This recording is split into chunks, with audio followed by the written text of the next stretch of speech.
여러분 35조 추경하자. 추경이라는 게 추가 경정 예산입니다. 나라 운영을 함에 있어서 본예산이라는 게 있고요. 그리고 부족하면 천재지변이 일어나거나 아니면 우리 경제가 굉장히 어려워질 때 추가로 경정 예산을 만들거든요.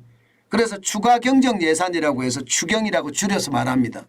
그런데 이 추경을 더불어민주당의 이재명 대표가 35조로 하자는 거예요.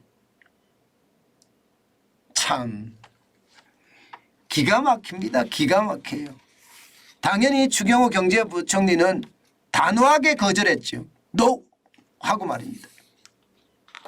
아니 여러분 5년 동안 경제를 개판으로 만들어 놨는데 여기에다 또 추경하자고요? 도대체 정신이 있는지 모르겠습니다.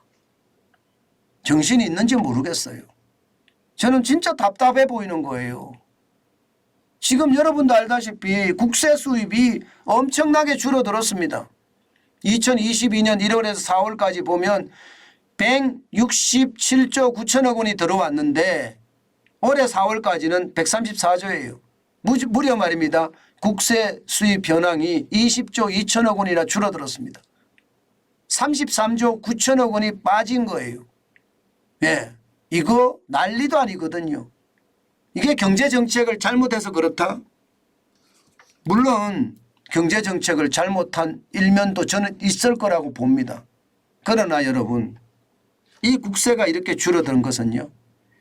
경제정책을 엉망으로 했기 때문에 이게 부담으로 작용을 했고요. 통제방역 때문에 많은 사람들이 말입니다. 여러분 최악의 상황을 경험을 했습니다. 통제방역 때문에. 진짜 최악의 상황을 경험을 했습니다. 진짜 많은 사람들이. 그러니 경제 주체들이 다 빚더미잖아요. 가계부채만 하더라도 1870조가 되죠. 기업부채는 적어도 2500조가 되죠. 정부부채는 1000조가 넘어섰죠. 심각하잖아요. 게다가 세계경제까지 꼬그라졌습니다. 그러니 이게 경제가 활활 타올라야지 뭐 소득세도 많이 받고 법인세도 많이 받고 부가가치세도 많이 받는데 그렇지 못한 거예요. 이 3대 세금 소득세, 법인세, 부가가치세 이게 최고거든요. 그런데 이게 안 거치는 거예요. 그러면 나라 부채는 또 늘어날 수밖에 없습니다. 윤석열 정부가 긴축 정책을 써서 적어도 말입니다. GDP 대비 50%는 국가 부채가 넘어가지 않겠다 이렇게 이야기를 하고 있지만 지금대로라면 50%를 오래 넘을 수도 있거든요. 경제는 쪼그라지고 국민 총생산은 쪼그라질 거 아니에요. 그런데 그에 대비해서 말입니다. 부채는 늘어나면 이게 분자와 분모의 관계에 있어서 분자가 더 어려워진다. 분모가 더 어려워진다. 이 와중에는요. 결국은 50%로 올라갈 수 있는 그런 상황도 발생한다는 뜻입니다. 그런 차원으로 봤을 때 여러분 이게 추경을 한다는 것은 언감생심입니다. 지금은 말입니다. 추경을 할 것이 아니라 어떻게 하면 이게 요소에 적은 돈으로 큰 효과를 거둘 것인가 이것을 고민해야 됩니다. 문재인 정부처럼 아무 생각 없이 돈을 뿌리기 시작하면 여러분 보시다시피 문재인 정부 415조 5천억이나 뿌렸습니다. 그야말로 엄청나게 뿌렸어요. 그래서 나라 부채를 말입니다. 600조였던 부채를 1000조를 만들었습니다. 600조인 부채를 엄청나게 뿌렸잖아요. 400조나 뿌렸으니까 600조 부채가 1000조가 됐습니다. 이래서 나라를 망쳤다고 국민이 심판까지 했는데 지금 더불어민주당은 또 뿌리자고 이야기하니 안타깝기 거지없습니다. 도대체 세상을 뭘로 보는 걸까요? 저는 그런 생각이 들어요. 세상을 눈으로 보는 것도 아니고 머리로 보는 것도 아니고 마음으로 보는 것도 아닌 것 같아요. 엉덩이로 보는 것 같아요. 그러니까 세상에서 완전히 떨어진 이런 황당한 얘기를 하는 거죠. 전 그래서 답답하다 생각이 드는 겁니다. 도대체 나라는 여야가 협치로서 꾸려가는 게 나라잖아요. 그런데 어느 한쪽은 또 현금 살포하죠. 어느 한쪽은 안 된다. 참 답답합니다. 지금은 현금 살포할 때가 아니죠. 오히려 말입니다. 재정 주칙을 빨리 정해야 됩니다.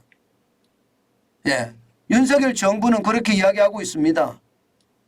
매년 말입니다. 적어도 관리재정 수지의 3% 이내로 이게 마이너스를 내자 이렇게 이야기하고 있거든요.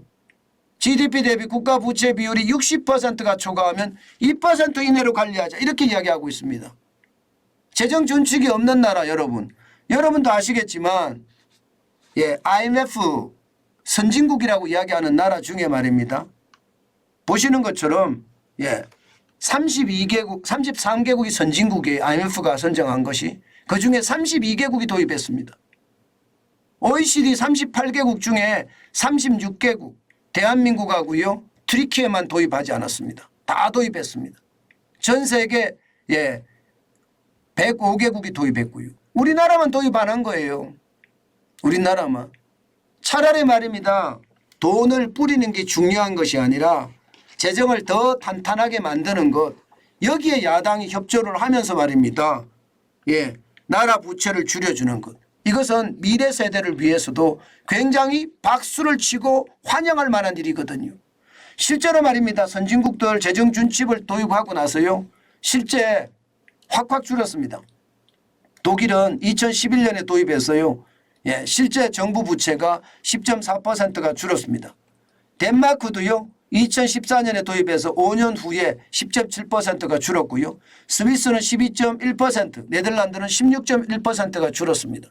그런데 왜 우리는 재정 준칙을 도입하자는 이야기는 완전히 무시해버리고 오히려 추경을 하자고 하는 걸까요? 결국 나라를 그리스처럼 만들겠다. 아르헨티나처럼 만들겠다. 이탈리아처럼 만들겠다.